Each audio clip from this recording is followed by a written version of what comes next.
अनमोल मोती कार्यक्रम में आपका स्वागत है। ओम शांति। दुनिया के लोग, विशेष तौर पर भारत के लोग, ये तो मानते हैं और समझते हैं कि आज का मनुष्य पहले श्रेष्ठ मानव था, जिसको हम देवता के रूप में, देवी देवता के रूप में याद करते हैं। और भारत में तो जहाँ ये देवी देवता विचरते थे, भारत को देवभूमि कहा गया है। और भारत की भाषा को भी देवनागरी कहते हैं। तो ये जो देवी देवता आज कलयुग है लेकिन सतयुग में थे, आखिर वो देवी देवता कैसे बने? भारत के मंदिरों में, सैकड़ों हजारों मंदिरों में देवी देवताओं की मूर्तियां हैं, जिनको भगत लोग जा कर के दर्शन करते हैं रोज़ और अपने आप को धन्य धन्य मानते हैं। जा कर के देवी देवताओं का कीर्तन करते हैं। देवी देवताओं के बारे में बहुत सारी पुस्तकें, भागवत, रामायण, महाभारत इत्यादि इत्यादि बनी हुई हैं, गीता बनी हुई है। तो ऐसा तो नहीं कि देवी देवता कहीं ऊपर आकाश में थे, क्योंकि जो बताया जाता है कि वो उनके रतन जड़ित ताज थे, उनके आभूषण बहुत श्रेष्ठ थे, 36 प्रकार के व्यंजन उनको भोजन में ऑफर किए जाते थे। वो सारी स्थितियां तो अब यहाँ देखते हैं। अब प्रश्न ये है कि देवता देवता कैसे बन गए? ऐसे तो नहीं कि कुछ मनुष्यों को भगवान ने ऊपर से देवता बना के भेज दिया।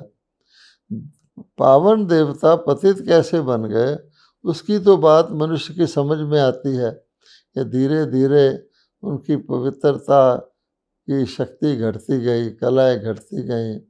सतोगुण से वो रजोगुण में आ गए, 16 कला से 14 कला में आ गए, फिर और कम कला में आ गए, मर्यादा तोड़ते गए। तो वो आज पतित मनुष्य कहो, पापी मनुष्य कहो, विक्रम करने वाले विकारी बन गए। ये तो ठीक है, लेकिन देवता कैसे बने? तो देवता बनने के लिए ऐसे तो नहीं कि परमात्मा ने ऊपर से उनको देवता बना के भेज दिया। नहीं, परमात्मा कहते हैं कि मेरा कर्तव्य पतित पावन, सभी लोग पुकारते हैं। आज कलयुग में सभी लोग भगवान को किस लिए याद करते हैं कि हमें मुक्त करो, हमें छुड़ाओ, हमारी सद्गति करो, हमें अर्थात हम दुर्गति में हमारी सद्गति करो। सद्गति के लिए साधना करते हैं। साधना करने वाले को हम साधु कहते हैं। गृहस्थी लोग भी अनेक प्रकार की भक्ति, पूजा, अर्चना, प्रार्थना करते रहते हैं। तो कहने का भाव ये है, जिसके लिए परमात्मा को पुकारते हैं, क्योंकि इन्हीं सभी कारणों से दुख मिलता है। आज मनुष्य दुखी होते जाते हैं। वो समझते नहीं हैं कि विकर्मों के कारण, विकारों के कारण हम दुखी हैं। अब हो गए तो दुखी को सुखी, पावन पतित को पावन, मनुष्य को देवता परमात्मा ही बनाते हैं। कब बनाते हैं? जब कलयुग का अंत होता है, तभी उसके बाद ही सतयुग में देवताओं की दुनिया आती है। तो इसलिए मनुष्य को देवता बनाने के लिए परमात्मा बीच में उनको ब्राह्मण बनाते हैं। ब्राह्मण का अर्थ है कि जो दुनिया में माना जाता है, जो शास्त्र पढ़ाता है, लेकिन नहीं, ब्राह्मण स्वयं परमात्मा से ईश्वरीय ज्ञान पढ़ते हैं, सीखते हैं, ईश्वरीय योग की विद्या सीखते हैं, उसके बाद उनको धारण करते हैं। और फिर जितने भी प्रोसेस हैं देवता बनने के, जो उनको पतित कलयुगी मानव से देवता बना दें। जैसा गीता में कहा गया है कि ब्रह्मा जी के द्वारा ज्ञान यज्ञ रचकर परमात्मा ने देवताओं को उन्नत किया। अर्थात वो पहले वो देवता नहीं थे, उनको देवता बनाया। तो वो जो प्रोसेस है उसका आज हम चर्चा करेंगे कि ब्राह्मण देवता बनने के लिए ब्राह्मणों को पहले अपने जीवन में ब्राह्मण के रूप में पवित्रता धारण करनी होती है। उनको अन्न दोष, संग दोष से बचना होता है और परमात्मा से योग लगाना होता है। योग लगाते हैं ताकि पिछले जन्मों के विक्रम उनके समाप्त हो जाएं।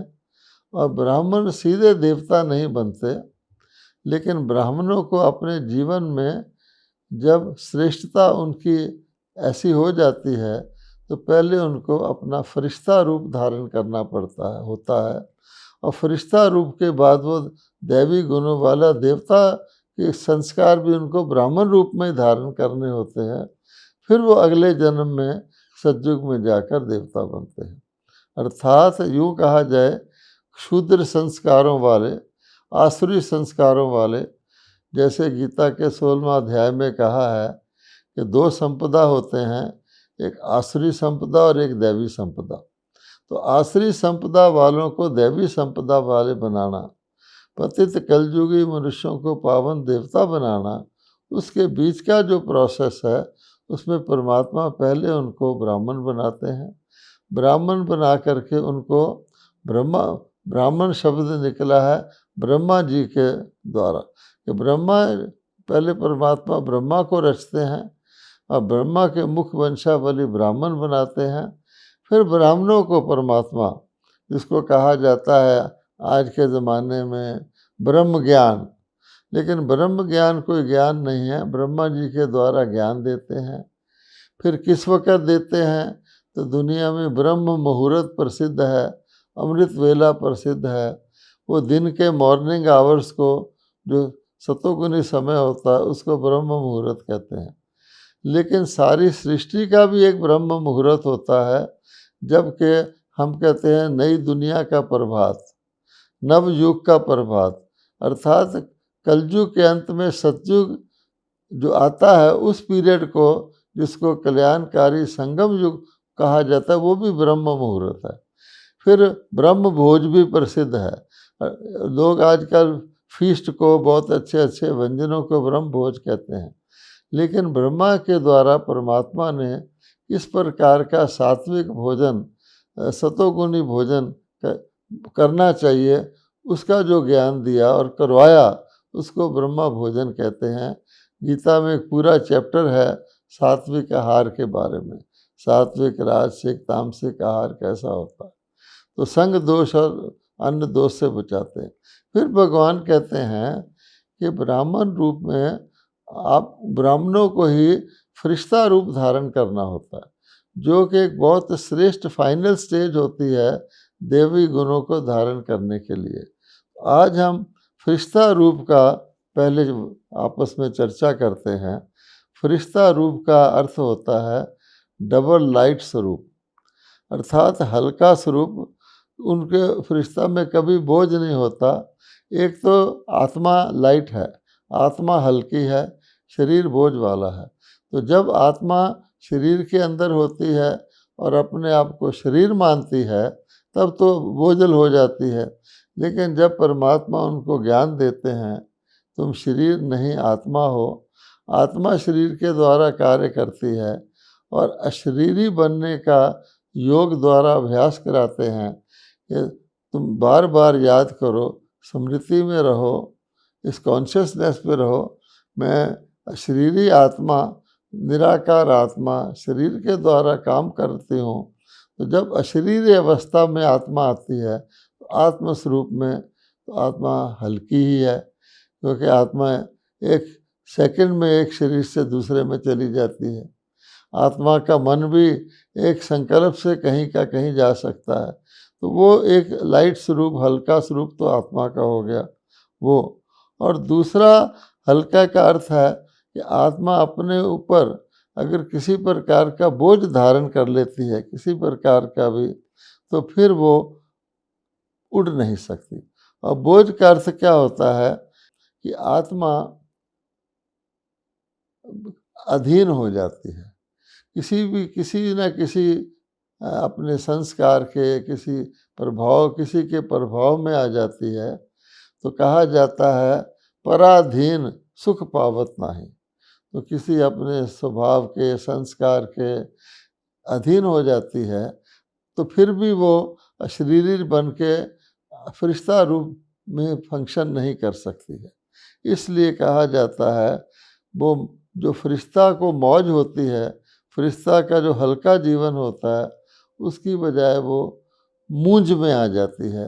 अर्थात ब्राह्मण हमने जैसे हम जानते हैं कि ब्राह्मण का जीवन मौज का जीवन है, क्योंकि वो अलौकिक जीवन है, तो उसकी बजाय वो बार बार उसके अंदर प्रश्न चिन्ह पैदा होने लग जाते हैं, क्यों, क्या, कैसे। तो इसलिए वो फिर आत्मा फरिश्ता रूप धारण नहीं कर सकती है, अपने आप को अशरीरी अनुभव नहीं कर सकती है।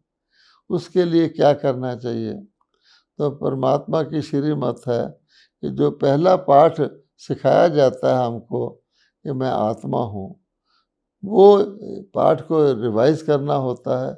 लेकिन केवल मैं आत्मा हूँ उससे काम नहीं चलता, क्योंकि आत्मा तो कमज़ोर आत्मा भी आत्मा है। इसी प्रकार की अवगुण धारण की हुई वो भी आत्मा है।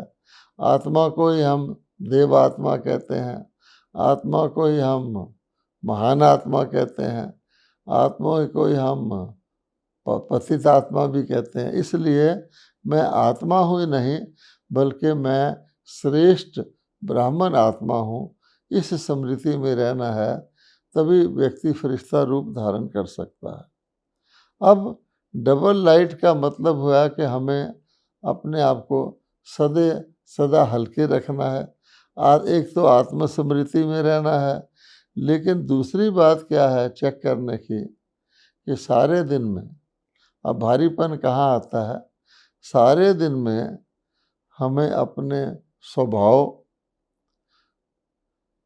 आप जानते हैं स्वभाव का क्या होता है कि कई बातों में हम किसी अपने स्वभाव के कारण किसी से बात नहीं कर पाते। हम कहते हैं भाई उससे तो मैं बात नहीं कर सकता, तो स्वभाव में हल्के नहीं हैं। हमारे संस्कार, कई बातें किसी के साथ हमारी ईर्ष्या है, घृणा है, तो हम उससे हल्का नहीं हो सकते। तो वो स्वभाव, संस्कार, हमारे संबंध, संपर्क इत्यादि जितनी भी चीज़ें जो हम जीवन में करते हैं, सब में हल्कापन हो। हम किसी से भी मिलें तो हमारे अंदर किसी प्रकार का रिजर्वेशन ना हो, किसी प्रकार का उसके लिए जजमेंट ना हो, प्रेजुडिस ना हो, फलाना ऐसा है, किसी का अवगुण सामने ना आए, या पुरानी कोई बात उससे हमारी मन मिटाव हो जाए, वो बार बार सामने ना आए, तभी हम हल्केपन को धारण कर सकते हैं। और हल्कापन ही फरिश्तापन है। तो डबल लाइट में आत्मा हूँ और मैं अपने स्वभाव, संस्कार, संबंध, संपर्क में सबके साथ हल्का हूँ। अब ऐसा भी होता है कि मैं हल्का बनने की कोशिश भी करता हूँ, लेकिन दूसरी तरफ वाला भी अपने कारणों से वो हल्का नहीं होता। लेकिन भगवान कहते हैं कि कम से कम ऐसे 5% लोगों को छोड़ दें जो अपने संस्कार के कारण आपसे हल्के नहीं होते, लेकिन हल्के के साथ हल्का व्यवहार, स्नेही के साथ स्नेही व्यवहार, खुशनुमा के साथ खुशनुमा व्यवहार स्वाभाविक होता है। इसलिए हल्के रहने में 95% हमें देखना चाहिए। हम अपने संबंध, संपर्क, स्वभाव आदि में सारे दिन में हल्के रहते हैं। और हम जानते हैं हल्की चीज़ की और क्या विशेषता होती है। हल्की चीज़ सबको प्यारी लगती है। अगर आप किसी को बहुत भारी चीज़ का गिफ्ट दे दें तो उसको पसंद नहीं करेगा, लेकिन एक बहुत ही वैल्यूएबल चीज़ हो और हल्की चीज़ हो, उसको सब लेना पसंद करेंगे। इसलिए आप देखेंगे हमेशा नॉर्मली जो गिफ्ट दिए जाते हैं हल्के होते हैं और वो लोग खुशी से लेते हैं। इसी प्रकार से स्वभाव संस्कार में अगर हम हल्के हैं, डबल लाइट हैं, तो निशानी क्या होगी? जैसे हल्की चीज़ प्यारी लगती है, आपको कोई बहुत भारी वस्त्र पहना दे, बहुत भारी जूता पहना दे, तो भी आप पसंद नहीं करते। आजकल हम जानते हैं हल्के तरीके के जूते तैयार किए जा रहे हैं, जो व्यक्ति पैर में पहनता उसको पता भी नहीं लगता, वो लोग खरीदते हैं। बहुत भारी भरकम जिसमें आवाज़ आए और बोझ लगे पैरों को, वो नहीं खरीदते हैं। ऐसे ही पोशाक के लिए भी है। ऐसे ही हल्के संस्कार वाला व्यक्ति सबको प्यारा लगेगा, सब उसको पसंद करेंगे, सब उसको लाइक करेंगे। इसके लिए फिर ऐसा है, हल्कापन किसी को कैसे महसूस हो, तो हम कहते हैं हमारे बोल से, हमारे कर्म से, हमारी वृत्ति से दूसरे को हल्कापन अनुभव हो। हमारे बोल ऐसे हों, जैसे कहा जाता है ना कि मुख के फूल झड़ते हैं, रूप बसंत की कहानी भी सुनाते हैं, तो जिससे दूसरे को ठंड पहुँचे, दूसरे के अंदर जा कर के उसको एक प्रकार का खुशी प्राप्त हो। ऐसे ही हमारे जो कर्म हैं, वो कर्म भी अगले को उत्साहित करें, उमंग में लाएं, उसको भी हल्का बनाएं। और वृत्ति हमारी सदा कल्याण की रहे, शुभ भावना रहे। अगर अपने मन में अशुभ भावना रखें किसी के लिए, नकली तौर पे मुस्कुराएं, जैसे दो देश आपस में जिनकी दुश्मनी है, वो आपस में उनके दो व्यक्ति मिलते हैं, एक दूसरे को देख कर मुस्कुराते हैं, हैंडशेक करते हैं, लेकिन उनको एक दूसरे को मिलकर हल्कापन नहीं बल्कि भारीपन महसूस होता है। इसलिए कहा जाता है फरिश्ता बनने के लिए हमें अपने पुराने शरीर और इस पुरानी दुनिया से कोई रिश्ता नहीं रखना है, उनसे रिश्ता तोड़ देना है। क्योंकि अब फरिश्ता बन रहे हैं, दैवी गुण धारण कर रहे हैं, ब्राह्मण बन रहे हैं, तो हमें पुराना शरीर, मरजीवा हो गए हम, और पुरानी दुनिया, इससे रिश्ता नहीं रखना। इसलिए कहा जाता है फरिश्ता वो है जिसका फर्श से कोई रिश्ता नहीं। फर्श मैंने धरती या देह, इससे कोई रिश्ता नहीं। तो इसलिए आजकल क्या होता है, हम अनुभव करते हैं कि या तो हमें किसी से न्यारे रहना अच्छा लगता है या किसी से प्यारे रहना अच्छा लगता है। तो हम कईयों से न्यारे हो जाते हैं तो हम आसान समझ ईजी लगता है हमको, हम हल्के रहते हैं। कईयों से हम प्यारे हो जाते हैं तो हम हल्के रहते हैं। जिनसे हम न्यारे हैं उनसे हम प्यारे होने में मुश्किल फील करते हैं, और जिनसे हम प्यारे हैं उनसे हम न्यारे होने में मुश्किल फील करते हैं। लेकिन फरिश्ता की ये निशानी नहीं है। फरिश्ता तो सबके साथ ही हल्का रहेगा। इसलिए न्यारे और प्यारे होना का भी हमें एक जीवन जीने की कला है। और हम ये देखें कि आखिर क्या कारण है कि हम भारी हो जाते हैं कहीं कहीं, सदा हल्के और सबसे हल्के नहीं रहते। उसके दो कारण हैं। एक तो मोटा कारण है देहभान, शरीर भारी है। और पहला लेसन भी गीता के भगवान ने और हमको भी शिव बाबा ने यही दिया है कि तुम आत्मा हो, शरीर नहीं हो। फिर भी जन्म आदिकाल से लेकर हम अपने आप को शरीर मानते आए हैं। खास तौर पे द्वापर युग से देवता लोग ना अपने आप को शरीर ना अपने आप को आत्मा, वो स्वाभाविक तौर पे चलते थे, उनको देह भान नहीं था, क्योंकि स्वाभाविक तौर पे वो आत्मा अभिमानी थे। लेकिन द्वापर युग से जब देवता पुण्य क्षीण हो गए तो अपने आप को शरीर मानना शुरू कर दिया, आत्मा को हम भूल गए, और अब तक हम आत्मा को भूले हुए हैं। तो वो जो देह भान है, ज्ञान मिलने के बाद भी कि मैं आत्मा हूँ, मेरा शरीर है, वो देह भान रहता है सूक्ष्म में। उस देह भान से हमको छूटना है। तो देह भान एक हल्की तरह का बोझ है जो हमें फरिश्ता बनने से रोकता है। लेकिन उससे भी ज़्यादा एक और स्ट्रॉन्ग प्रकार का बोझ है जिसको हम देह अभिमान कहते हैं।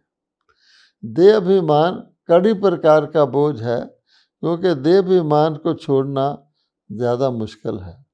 देह अभिमान का अर्थ क्या होता है कि व्यक्ति को अपने बुद्धि का, अपनी विशेषता का, अपनी किसी कला का, अपने किसी भी प्रकार की शक्ति का, अपने धन का, अपने कॉन्टैक्ट्स का अभिमान रहता है, वो अभिमान व्यक्ति को फरिश्ता नहीं बनने देता, ना उसको दूसरे के साथ हल्का होने देता है, क्योंकि अपने व्यक्ति की बोल में, व्यवहार में, कर्म में उसका वो नशा घूमता है।